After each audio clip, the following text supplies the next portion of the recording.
الشيطان الرجيم بسم الله الرحمن الرحيم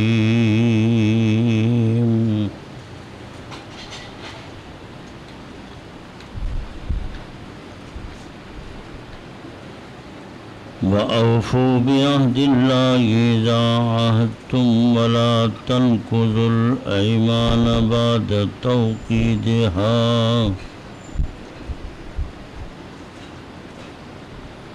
وقد جعلتم الله عليكم كفيلا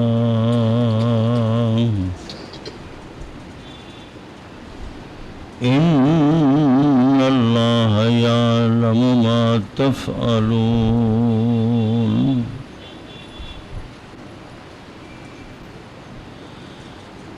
ولا تكونوا كالتي نقضت غزلها من بعد قوة أنكاسا تتخذون أيمانكم دخلا بينكم أن تكون أمة هي أربى من أمة إنما يبلوكم الله به وليبينن لكم يوم القيامة ما كنتم فيه تختلفون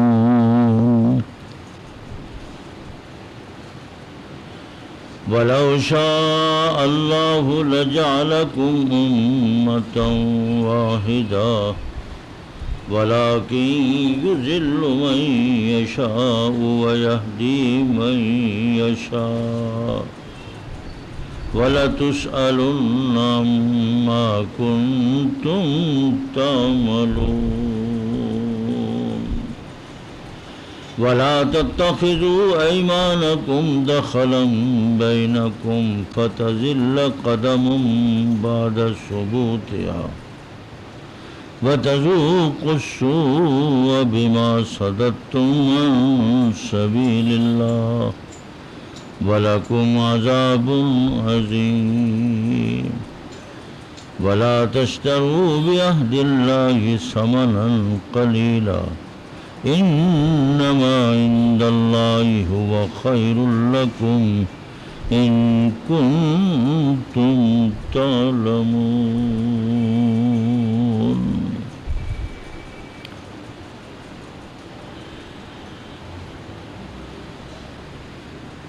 پورا کرو اللہ کے اقرار کو، جب تم اقرار دے دو معاہدہ کر لو، نہ توڑو قسموں کو پختہ کرنے کے بعد اس حال میں کہ ٹھہرا لیا تم نے اللہ کو اپنے اوپر ضامن۔ اللہ جانتا ہے جو تم کرتے ہو، اور مت بن جاؤ تم اس عورت کی طرح جو توڑ دیتی تھی اپنا کاتا ہوا سوت محنت کے بعد ٹکڑے ٹکڑے۔ ٹھہراتے ہو تم اپنی قسموں کو دخیل آپس میں، یہ کہ ہے ایک جماعت بڑی ہوئی دوسری جماعت سے۔ بلا شبہ آزماتا ہے تم کو اللہ، بیان کرے گا تمہارے سامنے قیامت کے دن جو تم اختلاف کرتے تھے۔ اگر اللہ چاہتا کر ڈالتا تم سب کو ایک ہی جماعت، لیکن بہکاتا ہے جس کو چاہتا ہے، راہ دیتا ہے جس کو چاہتا ہے۔ ضرور بھی ضرور پوچھ ہوگی تمہارے اعمال کی، مت بناؤ تم اپنی قسموں کو آپس میں دخیل، سو پھسل جائیں گے قدم، جمنے کے بعد چکھو گے برائی جو تم نے روکا اللہ کی راہ سے لوگوں کو، تمہارے لیے بڑا عذاب ہے۔ مت خریدو اللہ کے وعدے کے بدلے میں تھوڑا مول، بلا شبہ اللہ کے پاس بہتر ہے تمہارے لیے اگر تم جانتے ہو۔ قرآن قرآن مقدس نے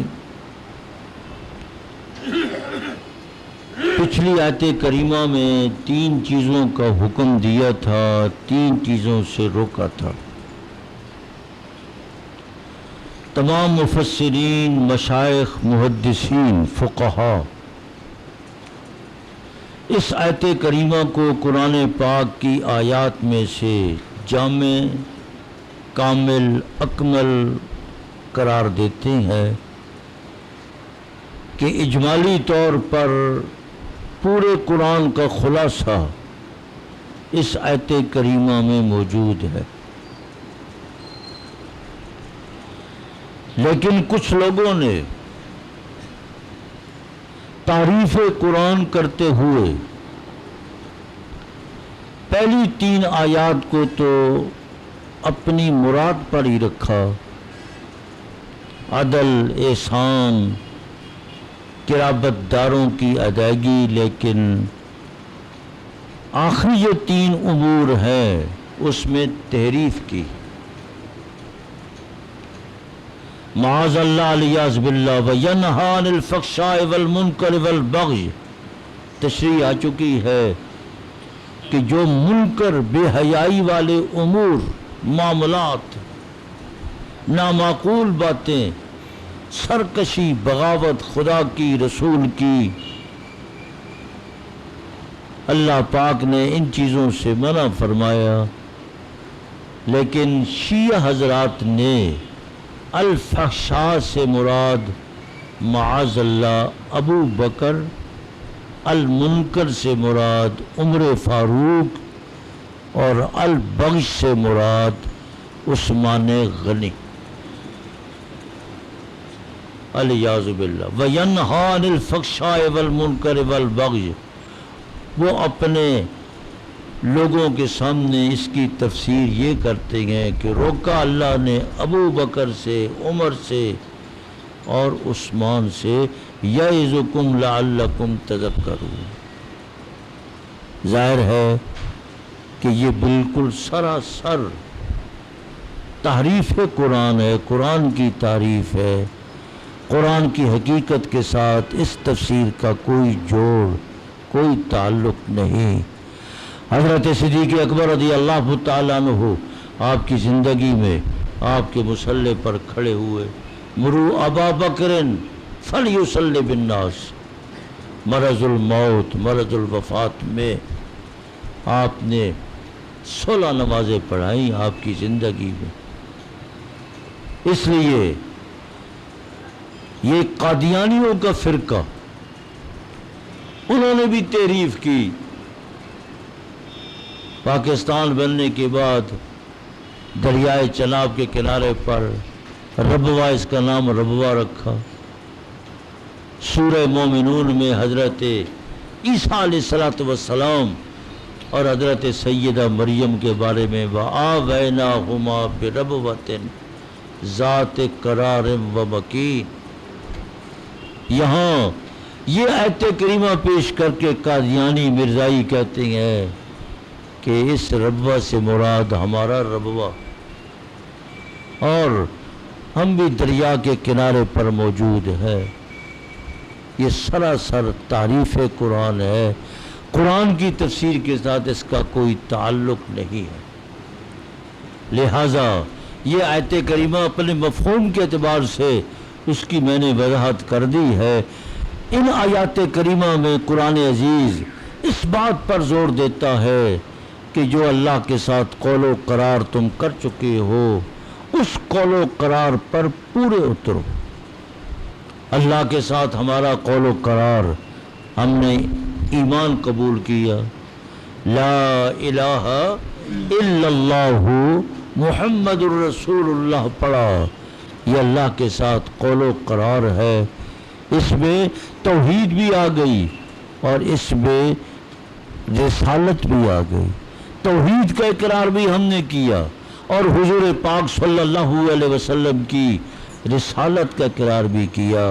اس لیے قرآن عزیز کہتا ہے اللہ کے ساتھ جب تم نے معاہدہ کر لیا اور تم نے قسم اٹھا لی ہے اور پھر اللہ کو اپنے اوپر ضامن کفیل ٹھہرا لیا ہے، خدا کا نام لے کر اللہ کو حاضر ناظر جان کر، تو پھر اللہ کے وعدے کو بدستور پورا کرتے رہو۔ خواہ اللہ سے وعدہ ہو، خواہ تمہارا آپس میں معاملات، زندگی کے شب و روز کی زندگی میں تمہارے اپنے معاہدے اور تمہارے اپنے آپس کے ان معاملات میں جب تم قسم اٹھا کر کوئی بات کرتے ہو تو قسم اٹھانے والا خدا کو حاضر ناظر جان کر کفیل تے ضامن بنا لیتا ہے۔ اب تمہیں یہ حق نہیں پہنچتا کہ تم اس معاہدے کو توڑ دو۔ ان اللہ یعلم ما تفعلون، اللہ خوب جانتا ہے تم جو کچھ کر رہے ہو۔ حدیث پاک میں آتا ہے کہ مکہ مکرمہ میں وہ دور، ابتدائی دور، حضور پاک صلی اللہ علیہ وسلم توحید، ایمان، دعوت، تبلیغ کا سلسلہ جاری تھا۔ آپ کی جماعت کمزور تھی۔ ایک جماعت نے حضور پاک صلی اللہ علیہ وسلم کے ساتھ معاہدہ کیا، لیکن جب دیکھا کہ اس وقت مکہ مکرمہ میں مشرکین مکہ، رؤسائے مکہ، ان کا غلبہ ہے، انہوں نے معاہدہ توڑ دیا، توڑ کر الگ ہو گئے کہ اب حضور کے ساتھ ہمارا چلنا مشکل ہے۔ اللہ کریم نے یہ آیات نازل فرمائی، وَقَدْ جَعَلْتُمُ اللَّهَ عَلَيْكُمْ كَفِيلًا، تم نے خدا کو گواہ بنا کر، ضامن ٹھہرا کر معاہدہ کیا تھا، تم نے توڑ دیا ہے۔ یہ معاہدہ توڑنا ایسا ہی ہے جیسے مکہ مکرمہ میں ایک عورت تھی جو پاگل عورت تھی، اس کا کام یہ تھا وہ سوت کاٹتی تھی، سوت کاٹتی، کاٹتے کاٹتے اٹیاں بناتی، لیکن جب کپڑا بنانے کا وقت آتا، موسم آتا، تو پھر اپنے کاٹے ہوئے سوت کو توڑ دیتی تھی۔ یہ مشہور معروف مکہ مکرمہ میں وہ عورت تھی۔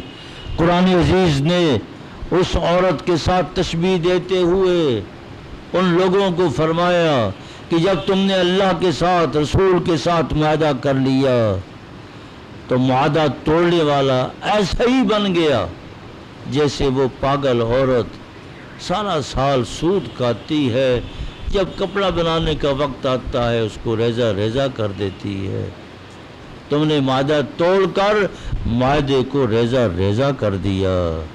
وَلَا تَكُونُوا كَالَّتِي نَقَضَتْ غَزْلَهَا مِن بَعْدِ قُوَّةٍ أَنْكَاثًا، گویا کہ معاشرے کے اندر جو معاہدہ توڑتا ہے، جو وعدہ توڑتا ہے، جو معاملات توڑ دیتا ہے اور معاملات پہ پورا نہیں اترتا، تو قرآن عزیز ارشاد فرما رہا ہے کہ یہ اس پاگل عورت کی طرح۔ اس لیے یہود و نصارہ بھی معاہدے توڑتے رہے۔ دیکھیے پاکستان کے ساتھ، جب سے پاکستان بنا، امریکہ وہ پاکستان کے ساتھ دوستی کا دم بھرتا رہا، لیکن دم بھرنے کے باوجود جب بھی مشکل کا وقت آیا تو اس نے معاہدے توڑ دیے۔ دو لخت کرنے والا پاکستان کو دو لخت کرنے والا بھی امریکہ ہے آج تک۔ ادھر عرب کے ساتھ، اسرائیل کے ساتھ، اسرائیل کو ایٹمی طاقت بنا دیا، یہ امریکہ نے بنایا، اور عربوں کے ساتھ دوستی کہ میری دوستی ہے، لیکن ساری کی ساری ہمدردیاں اسرائیل کے ساتھ ہے۔ اسلام دشمنی امریکہ کے اندر پائی جاتی ہے۔ اس لیے قرآن عزیز کہتا ہے وَلَا تَكُونُوا كَالَّتِي نَقَضَتْ غَزْلَهَا، یہ امریکہ بھی اس پاگل عورت کی طرح ہے، ساری دنیا میں معاہدے کرتا ہے لیکن یہ توڑتے رہے۔ جب برطانیہ کا دور تھا تو وہ بھی، لیکن اب برطانیہ تو ختم ہو گیا۔ اس وقت دنیا کی سپر قوت طاقت وہ امریکہ ہے۔ قرآن عزیز کہتا تتخذون ایمانکم دخلا بینکم، تم بناتے ہو اپنی قسموں کو آپس میں دخیل، ان تکون امۃ ہی اربا من امہ، پھر جب تم دیکھتے ہو کہ یہ جماعت جو ہے یہ اس جماعت سے بڑی ہوئی ہے، تو جو کمزور جماعت ہوتی ہے اس سے وعدہ توڑ کر طاقتور جماعت کے ساتھ تم جڑ جاتے ہو، تمہاری ہمدردیاں ان کے ساتھ ہو جاتی ہیں۔ قرآن عزیز نے منع فرمایا انما یبلوکم اللہ، اللہ تمہیں آزما رہا ہے، اللہ آزما رہا ہے، اس طرح مت کرو، جب وعدہ کر لو پورے اترو، ثابت قدم رہو، قیامت کے دن اللہ تبارک و تعالی تمہارے ان معاہدوں سے تمہیں خود بخود اللہ آگاہ کرے گا۔ وقت آنے والا ہے، صرف دنیا نہیں، دنیا کے بعد قیامت کے دن بھی اللہ کے حضور تم نے حاضر ہونا ہے اور تم نے جواب دہ ہونا ہے۔ آگے قرآن عزیز کہتا ہے کہ اللہ کو قدرت ہے، اللہ کو قدرت ہے کہ فطرتی طور پر دنیا کے اندر ایک ہی جماعت بنا دے، سب مسلمان، سب فرمان بردار، کوئی خدا کی نافرمانی کرنے والا، نہ کوئی یہودی، نہ کوئی نصرانی، نہ کوئی ہندو، نہ کوئی سکھ، نہ کوئی داریہ، نہ کوئی خدا کا منکر، نہ کوئی مشرک، نہ کوئی رسول کا منکر، قیامت کا منکر، نہ کوئی نئی نبوت کا مدعی۔ اللہ چاہے تو کر سکتا ہے۔ اللہ نے اس آیت کریمہ میں اللہ کو قدرت ہے، کر سکتا ہے، پر اللہ کی مشیت کے خلاف ہے۔ یہ دنیا دار الامتحان ہے، یہ امتحانی سنٹر ہے۔ اس امتحانی سنٹر میں اللہ تبارک و تعالیٰ نے سب کو اختیار دے دیے۔ اللہ نے عقل دی، شعور دیا، فہم دیا، سمجھ دی، علم دیا۔ اپنے علم، اپنے فہم سے، سمجھ سے تم نے جو راستہ اختیار کرنا ہے کرو۔ اگر اللہ پاک اپنے کسی فرشتے کو اصلی شکل میں ایک دفعہ یہاں فیصل آباد میں اتار کر پورے بازار سے گزار دے، ایک آدمی بھی نماز ترک نہ کرے، نہ جھوٹ بولے، سب فرشتے کو اصلی شکل میں دیکھ کر کتنی قوت، اتنی طاقت، سب راہ راست پر آ جائے، لیکن اللہ کی یہ مشیت نہیں ہے۔ اللہ کی، بہت سے لوگ کہتے ہیں لو جی امریکہ مسلمانوں کو قتل کر رہا ہے، مار رہا، تو اللہ اس کا ہاتھ ہی پکڑ سکتا ہے، اللہ اس کو تباہ بھی کر سکتا ہے۔ ہاں اللہ کی قدرتیں ہیں، لیکن اس میں ہمارا بھی کوئی قصور ہے نا، کوئی مسلمانوں کا قصور بھی ہوگا، امت مسلمہ کی کمی کی کوتاہی بھی ہوگی۔ بہت کوتاہیاں امت مسلمہ میں پائی جاتی ہیں۔ یہ دنیا کا نظام ہے، اللہ پاک نے اس دنیا کے نظام کو اس طرح ہی چلانا ہے۔